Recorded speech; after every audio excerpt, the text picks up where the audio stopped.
everyone, and welcome to today's Way Forward Workshop Leader Lunch Break on a magnificent Cleveland summer afternoon. We are pleased to present the second installment in the Workforce series, which is being sponsored by the Deaconess Foundation. The Deaconess Foundation helps people in need build careers that sustain them and their families, and we're honored to have the president and CEO of the Deaconess Foundation, Kathy Belk, with us. Kathy has been deeply committed to workforce, having served as president of Jumpstart and previously a 20-plus year career in the private sector. And she's also an alum and a CLC board member. Kathy? Hi, thanks, Marianne, and it's a pleasure to be here today with everybody. As Marianne mentioned, I'm the president of the Deaconess Foundation, where our mission is to help people impacted by poverty to build careers which sustain themselves and their families. And this is our second of 4 Way Forward Lunch Break speakers, where the objective overall is to share with you the landscape of our labor market here in Greater Cleveland and the people and the resources who are available to employers and to job seekers to ensure we have a strong workforce, one who's working and enabling our companies here to grow. Last month, we started this series with a data review regarding the labor market, and I know you can watch that presentation by Jacob Doritzky from Team NEO on the Leader Lunch Break archives. Today, we'll introduce the leader of one of our largest workforce training providers and one funded with the most amount of public money or government money in our community. And our speaker has been leading this initiative for less than a year and already making tons and tons of changes in a good way. Today's speaker, Michelle Rose, is the executive director of what's called the Cleveland-Cuyahoga County Workforce Development Board. To most of us, though, it's known as the Ohio Means Jobs office. You might have seen the sign. The office is located across from Carnegie Avenue from the Wolstein Center. So if you're driving by the Wolstein Center, look to your left or your right, and it's right there in case that rings a bell. Let me tell you a little bit about Michelle. She was appointed the executive director of this office by Mayor Justin Bibb in June of 2022. Previously, Michelle served as the acting assistant secretary for congressional and intergovernmental affairs under U.S. Secretary of Labor Marty Walsh. So she was in Washington. She directed the Department of Labor's strategy for interacting with Congress and advanced legislative priorities, including leading 10 Senate confirmations, serving as the primary staff liaison at Capitol Hill on the behalf of the Department of Labor, and managing the Office of Congressional and Intergovernmental Affairs. It's so much I can barely get it out of my mouth. So thank you, Michelle, for all of that experience. Prior to that, she was the staff to the U.S. Deputy Labor Secretary Chris Liu, and she also was the director back here in Cleveland prior to going to Washington of talent initiatives for the Cleveland Innovation Project. Michelle holds a BA in political science from Miami University. Her first role in Washington was as a summer intern for our senior senator from Ohio, the Honorable Sherrod Brown. She's a Northeast Ohio native who grew up in Painesville Township, and she's a girl mom. She and her husband are happy to be raising 3 daughters in Shaker Heights. So with that, I'd like to welcome and turn it over to Michelle Rose. Thank you so much, Kathy. And thank you to CLC and Deaconess for having this event. I'm always really excited to talk about workforce and labor issues, and I appreciate you joining me for your lunch break to do that today. I don't need to talk anymore about my background. Thank you for that kind introduction, but I did want to say, as Kathy noted, I am about a year into this job now. In about 3 weeks, it will be my 1-year anniversary of taking this job, of starting it. And, coming back to Cleveland and doing this work here has been so wonderful. And all that shiny DC experience is cool, but I really came here to have impact, and I'm grateful for the opportunity to do that. So I'm gonna try to speak pretty briefly, although I do have a PowerPoint, and then I really would love to hear people's questions. One thing you'll hear a lot from me today is that I am on a mission that more people know what we're up to, and so very much appreciate the opportunity to do that. Can you all see the slides? Great, thank you. So let's jump in. We can go straight to the second slide. So as this presentation was titled, this is about public dollars, and I am fortunate to receive by formula about $20 million annually in what's called WIOA funding. WIOA stands for the Workforce Innovation and Opportunity Act, and it is the governing law of all workforce development. There are boards and entities like mine all throughout the country and all throughout Ohio. And we have a somewhat unique situation here in Cleveland because we are a joint city and county organization. And we have high poverty here in Cleveland and in the county. And so there is a real opportunity to use this funding to make a difference. This funding's coming to our board and our organization, and we want to spend it wisely and we want to impact more people. We do most of that work through contracted providers, a lot of names that you've heard of: the United Labor Agency, Dynamic Workforce Solutions, Towards Employment, YOU, some of our core providers that I know you've heard about. We pay them to provide those services. Right now, we're operating under a city-county intergovernmental agreement. As Kathy mentioned, I was appointed by Mayor Bibb. We also work closely with our counterparts at the county. But I think it's important to distinguish that we are not the development or economic development entity. We don't create jobs, we help fill them and help prepare our workforce to do that. Think of us more as a matching organization, which I'll get to in a minute. And oftentimes I like if people stop at training on the way to their matching into their home employer. So I also wanted to mention the Workforce Development Board, which guides and oversees and advises the work of Ohio Means Jobs. Kathy is a board member. Those board members are appointed by the mayor and the county executive. It's about 25 people. And I'll just also flag that we are in the process of transitioning from the city-county structure to a nonprofit, which is something you may have heard about, and I'm happy to get into later, but for the sake of this conversation, isn't necessarily important. Although we do feel like it will help make all of this work sing and shine a little bit more if we have a little bit more flexibility. So as I mentioned, we have a mandate through this federal funding to serve two kinds of customers. One is job seekers, people looking for work, both training and employment, and employers. And here's how we do that. Some of these tactics are a little bit old school, but they're also the ones that we know work. So for job seekers, you can walk into our building and receive help with your resume, with preparing for an interview, to search for work, to talk through what might be the right career path for you. Oftentimes, we are able to fund training for individuals who are eligible. If you're unemployed or dislocated from the workforce or below a certain poverty level, we can help fund training at a wide variety of local high-quality training providers.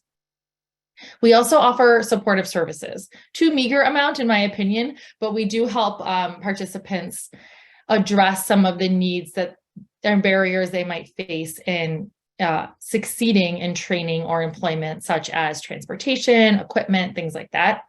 We also hold workshops all the time based on client feedback on what they want to know about in order to, again, succeed in their training or employment journey. And the other side of the equation or other side of the coin is employers. And that's where the matching comes in. So we want to provide employers connectivity to the job seekers we're serving. We do that through job fairs. We also work with them. Sometimes they don't always know what exactly they're looking for, and we can help design job postings that will get them the talent that they need. And then we also have some economic incentives for employers who work with us to hire. One example is if a developer is building a building downtown and they receive an economic development incentive from the city, we work with them to fill those job openings. That's both a requirement, but also a benefit.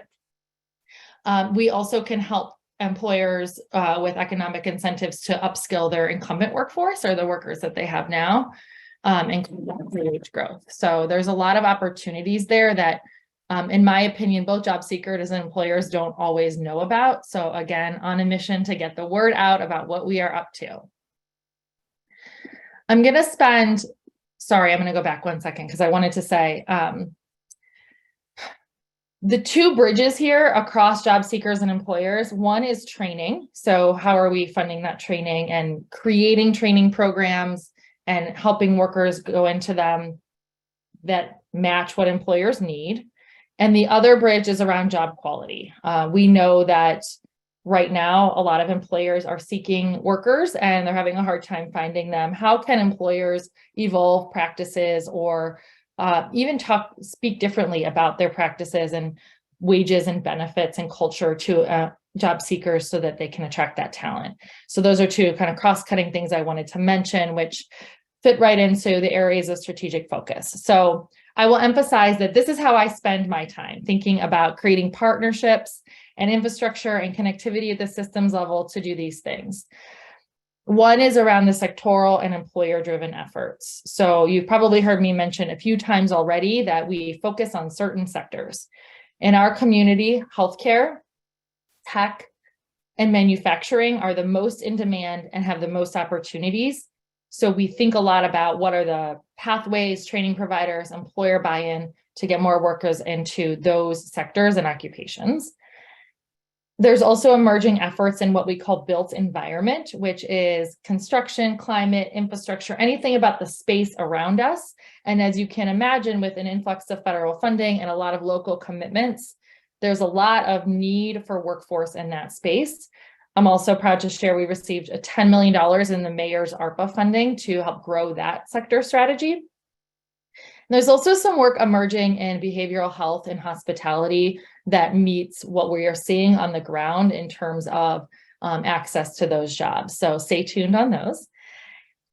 And like I mentioned earlier around job quality, this is a really exciting area of practice for me. It is a big conversation at the national level. Job quality can mean lots of things to lots of people.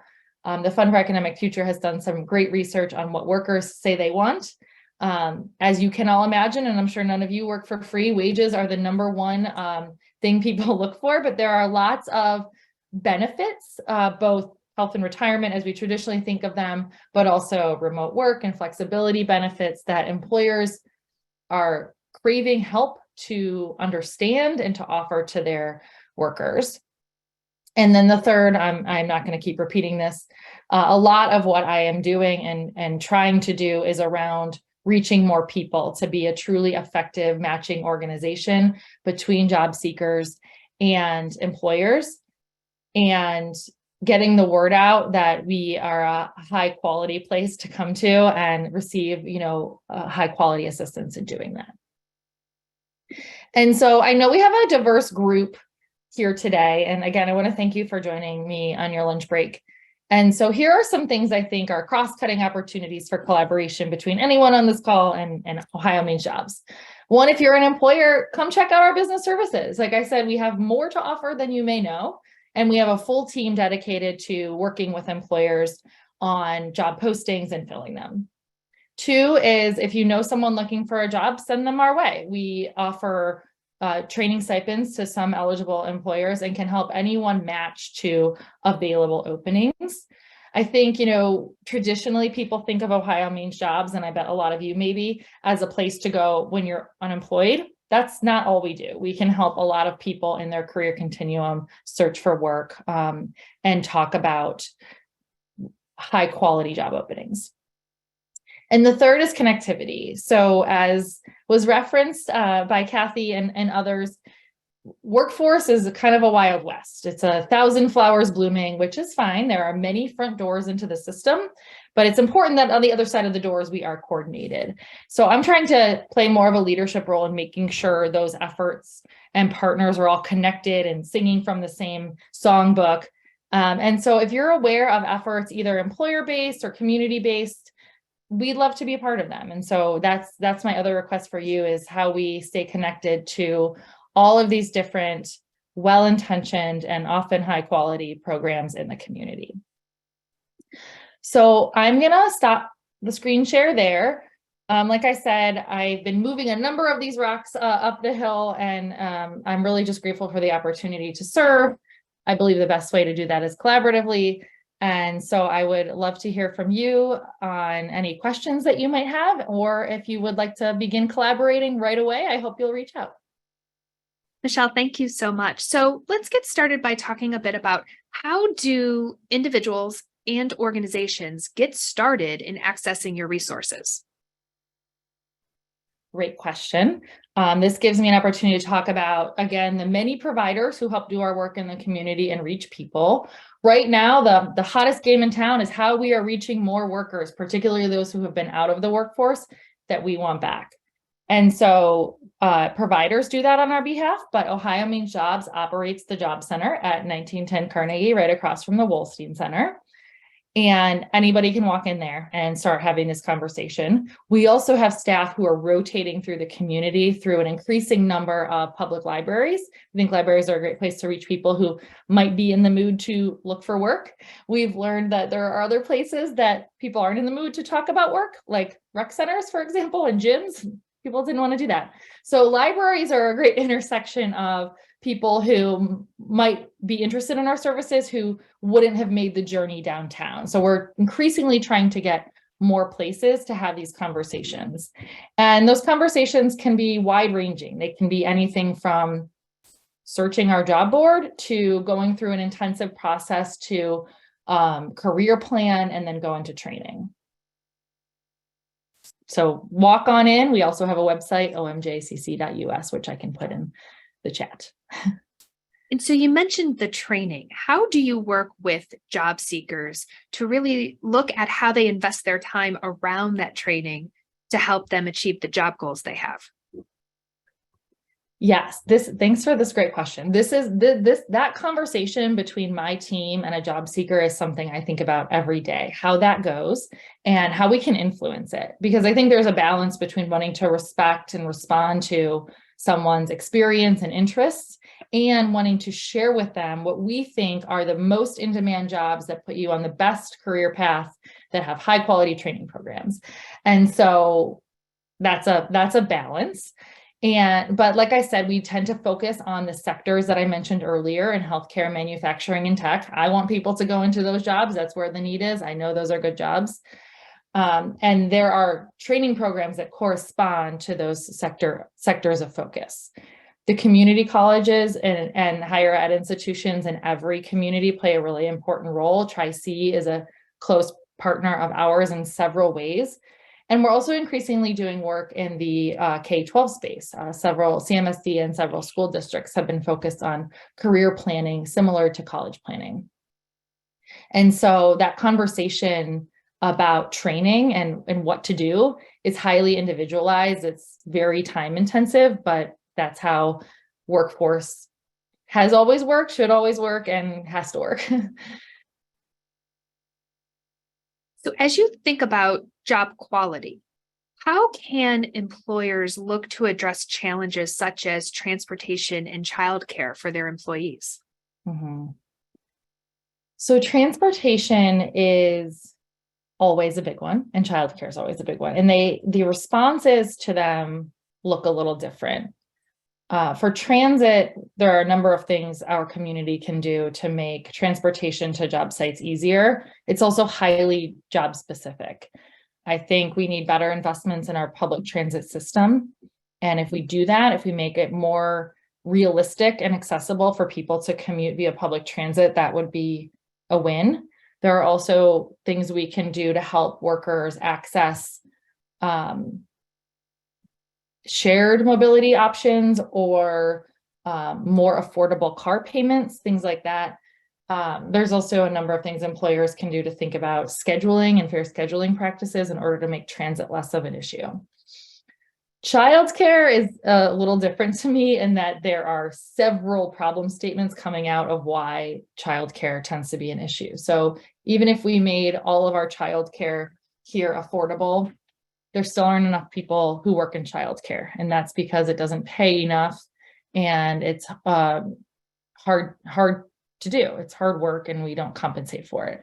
So that to me is the next frontier. I think a lot about childcare and how it is both a tangly mess and also the thing that could enable a lot of quick growth if we're able to, as a community, collectively solve childcare. But in the interim, workers need access to care, and there just aren't enough spots. So we can make more spots, more workforce, and more affordable for families. Does Ohio Means Jobs help people find jobs who recently graduated from college? Yes, we can. And we'd like to, like I mentioned, right now we tend to be very focused on people who are unemployed or dislocated from the workforce. But we can help, we have funding to serve everyone along their continuum. We are less able to pay for training if you're not currently below the poverty level or unemployed, but yes, we can help college grads do that. And there are also a lot of community-wide efforts that I'm involved in around retaining our higher ed institutions workers, particularly if they originated in Cleveland and Cuyahoga County. I know that CLC has done a lot of thinking in this space too on how we are keeping those graduates here in Cuyahoga County rather than them boomeranging back in their 30s like I did. Can you talk a little bit about the Ohio Means Jobs Readiness SEAL program for students, how it came about, how year one went, and any interesting developments on the horizon related to that program? Yeah, I'm sorry. Can you say the program name again? I was reading the chat. The Ohio Means Jobs Readiness SEAL program? Yes. I don't actually know a lot about the Readiness SEAL program. Is it statewide?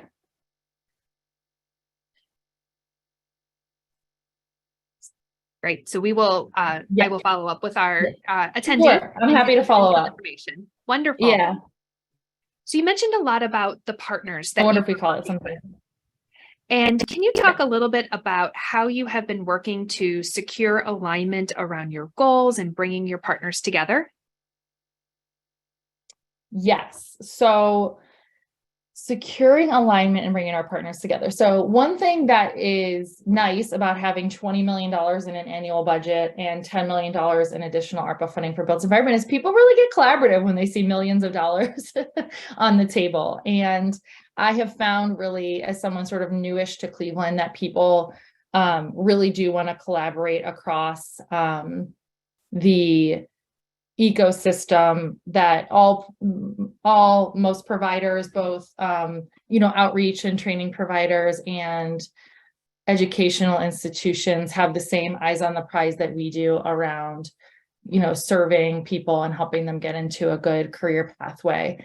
I spend a lot of my time talking to the leaders of these organizations to secure that alignment and to build a place for people to plug in and sort of small I infrastructure for that kind of collaboration.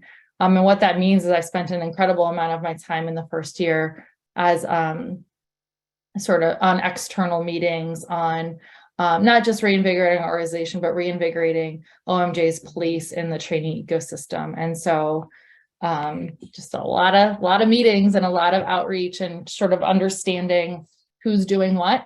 I think one of the reasons I asked this group to think about ways we can collaborate, that third ask, is I'm always learning about new things. I'll give you an example, which is the Greater Cleveland Food Bank. I'm not sure if anyone's here from the food bank. I think Tiffany said maybe she was joining later. Is working on, has workforce services. And so how are we connecting my team with those workforce services so that we can fund the training when that might be appropriate? And just making sure that we're in these conversations where our funding might be helpful to our providers and to employers who want to bring on those workers. Can you update the current state of thinking about the minimum wage as workers find jobs that sustain their families? I think this is my personal opinion, the state and federal minimum wage are not really relevant to real conversations between employers and workers because it's too low. Workers are seeking and are frankly in a position in this labor market to ask for a living wage. And so I really feel like most of the conversations in our community over the past many years have been around the living wage and sort of what is the market rate for labor, because the state and federal minimum wage are not it. And so that's really evolved. And so we think it's closer to $20 for a family sustaining wage.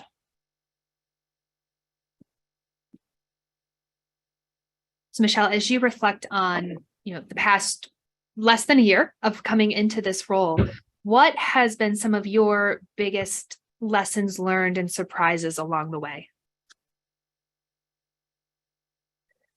I would say my biggest lessons learned in a positive way would be that people really do want to collaborate with the public workforce system, with Ohio Means Jobs and the board, and haven't always known how, or have found it maybe too cumbersome to do so. And so really what I have been focused on is reducing barriers for collaboration as well as reducing barriers for workers, because what we see is that sometimes our government structure or our operating style and culture make it unnecessarily difficult. And so that is feedback I've heard a lot throughout my first year is, we want to work with y'all, but it's annoying and it's difficult. And so that really gives me a roadmap for how to do things in my second year. And as Kathy shared, you have spent quite a bit of time in DC, and curious how that time there and the work that you did is helping to inform your work here back in Cleveland. Yeah, so I think one of the reasons I wanted to move back home, and that's been confirmed to me here, is that impact only happens at the local level. We can work a lot on federal legislation. I was involved in the passage of both the infrastructure law, ARPA, and the Inflation Reduction Act back when it was Build Back Better. And it's all fun and games at the federal level, but if you don't have anyone implementing the work at the local level, then new jobs aren't going to really matter to anyone. And so that was really the genesis of me coming back. And one thing I've seen here is that we are the ones we've been waiting for. Like, this is, we're doing this locally, and Cleveland is such a great place to be doing it. And the theory that we've got to, like, we're the ones has definitely been true. As you look ahead, what is the vision for the work that you want to do with Ohio Means Jobs here, and what challenges might you experience trying to achieve that vision? Sure. So you saw the vision really laid out in the presentation. One is around increasing the number of both job seekers and businesses we can serve, and to be a good and trusted matching organization. The second is around, I would like to see more people stop in training on their way to their next job, because we know that training can increase wages and long-term viability in that career field. And the third is around the quality of the jobs we are promoting to people, and really helping employers think about job quality and helping promote those job quality changes to the workforce broadly. And Michelle, how can those of us on the call today help you in your work, help you to overcome challenges, reach your vision, and follow up with you to learn more? Sure. So I had those requests on the PowerPoint, which is, if you're an employer, think about using us for your job openings. If you know job seekers, or you are a job seeker, come to us for help. And the third is, if you're connected to other efforts, of which there are many in our community, make sure we know about them and that we can plug in to offer our services to those businesses and job seekers that you may be working with, and training providers. I am going to drop my email in the chat. I would welcome anyone to use it and follow up. Excellent. Thank you so very much, Michelle, for the valuable information that you shared, and also for the great work that you're doing. This is important work. It's not easy work, and we appreciate your commitment and your tenacity in making sure that it happens.